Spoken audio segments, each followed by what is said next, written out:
Hey everyone, and welcome to America's Geopolitics. Today we're cracking open the tangled web of U.S. energy, diving deep into the myths and realities of America's oil boom, its complicated relationship with Canadian crude, and the refining bottleneck that nobody talks about.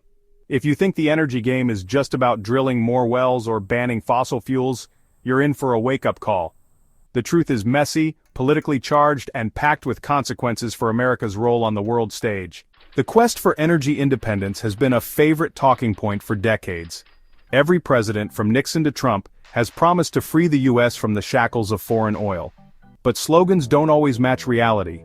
Energy independence is far more complicated than just flipping a switch or drilling our way to prosperity. Let's start with the American oil boom, because despite what the headlines say, the U.S. is producing more oil than ever before. A few decades ago, the idea that the U.S. would outproduce Saudi Arabia and Russia seemed laughable.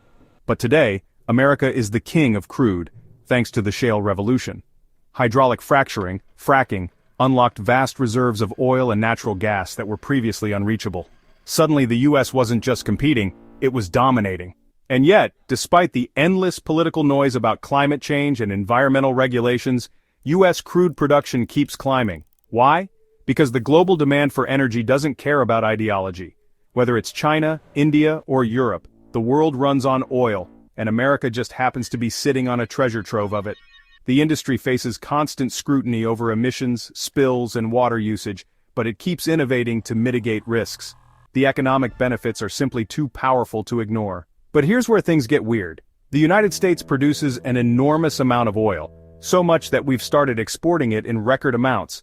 But at the same time, we still import millions of barrels per day. How does that make sense? It all comes down to what kind of oil we're pulling out of the ground versus what our refineries can actually process. This is where Canada comes into the picture. A common misconception is that America is dependent on Canadian oil.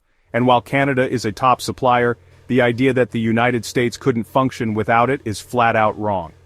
The real issue is that most of America's refineries were built decades ago to handle heavy crude, the kind that used to come from Venezuela, the Middle East, and yes, Canada.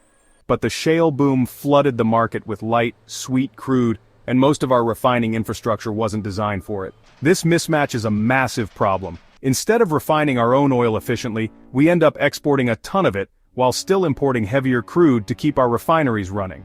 And thanks to a perfect storm of bad policy and bureaucratic red tape, upgrading refineries is no easy feat.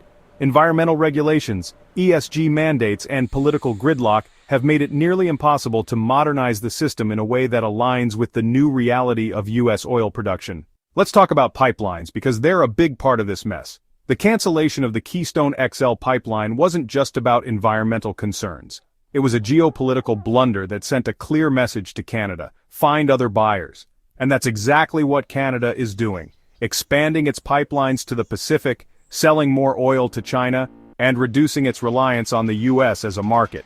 So instead of working with our closest ally to streamline North American energy security, we've pushed them toward Beijing. Great strategy, right?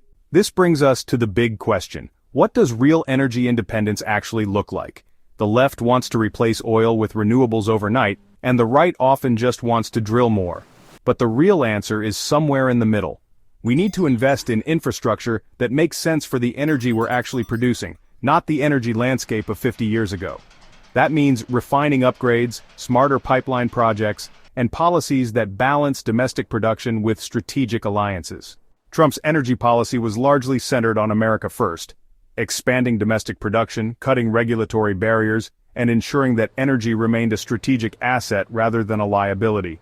Whether you love him or hate him, there's no denying that his approach boosted U.S. energy dominance.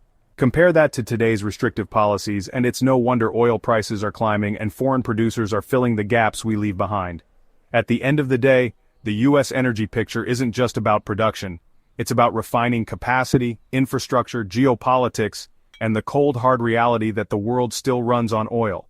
Until we start making policy decisions that reflect that, we'll keep running into the same contradictions, producing more oil than ever, yet somehow still dependent on imports. Energy independence isn't just about drilling more. It's about making sure we can use what we produce effectively. And that's where America keeps dropping the ball. So what do you think? Should America double down on energy dominance, or are we doomed to keep repeating the same mistakes? Let us know in the comments below. And don't forget to like, share, and subscribe, because when it comes to geopolitics, knowledge is power and power fuels the world.